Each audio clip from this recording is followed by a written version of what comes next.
హైదరాబాద్ కుత్బుల్లాపూర్లో ఇటీవల దారుణ హత్యకు గురైన వివాహిత కేసును పోలీసులు ఛేదించారు. అక్రమ సంబంధమే వివాహిత స్వాతి హత్యకు కారణమని పోలీసులు తేల్చారు.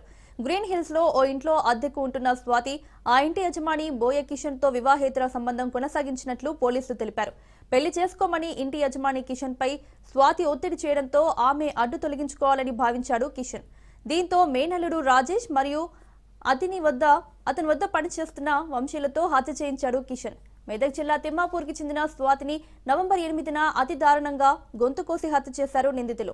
కిషన్ తో పాటు రాజేష్, వంశీలను అదుపులోకి తీసుకున్న పోలీసులు హత్యకు ఉపయోగించిన కత్తి సహా వారి కారు, సెల్ ఫోన్లను స్వాధీనం చేసుకున్నారు.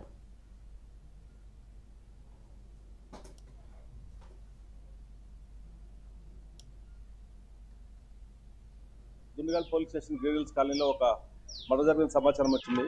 అక్కడ పోయి చూసరికే స్వాతి సుమారుగా 27 ఇయర్స్ ఏజ్ ఉంటుంది.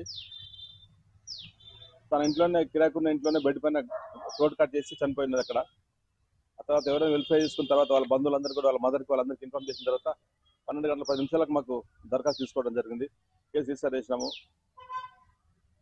పోస్ట్ మార్టం చేసి డెడ్ బాడీ కూడా వాళ్ళకి హ్యాండ్ ఓవర్ చేయడం జరిగింది. ఆ తర్వాత ఈ మర్డర్ ఎవరు చేశారని చెప్పేసి దాంట్లో విచారించి ఇన్వెస్టిగేషన్ తెలిసిన తర్వాత ఆమెకు అక్రమ సంబంధం ఉన్నటువంటి బోయ కిషన్ జగీర్గుట్లో ఉంటాడు. Native of Kurnool. గత 34 సంవత్సరాల నుంచి అక్కడ సెటిల్ అయి ఉంటున్నాడు. తన యొక్క మేనల్లుడు సొంత మేనల్లుడు రాజేష్ దగ్గర పనిచేసే వంశీ, వీళ్ళిద్దరు కలిసి డైరెక్ట్గా నేను మార్నింగ్ ఆమె ఇంటి దగ్గరికి ఇలా రోడ్ కట్ చేసి చేయడం జరిగింది. దీనంతటి కారణం ఏంటంటే ఆ చనిపోయిన మహిళకి బోయ కిషన్ అనే వ్యక్తికి ఇద్దరి మధ్యలో కూడా అక్రమ సంబంధం ఏర్పడింది.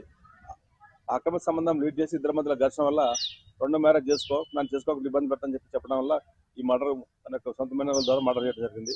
ఆ విషయం వాళ్ళ ఇంట్లో తెలిసి ఇంట్లో గొడవలు జరిగినాయి. దానివల్ల ఈ మర్డర్ చేశారు. దాంట్లో నిన్న సాయంత్రం ముగ్గురు అరెస్ట్ చేశాము. ముగ్గురు దగ్గర నుంచి 3 సెల్ ఫోన్లు, ఒక ఐటెన్ కారు, ఒక కత్తి కూడా సీజ్ చేయడం జరిగింది.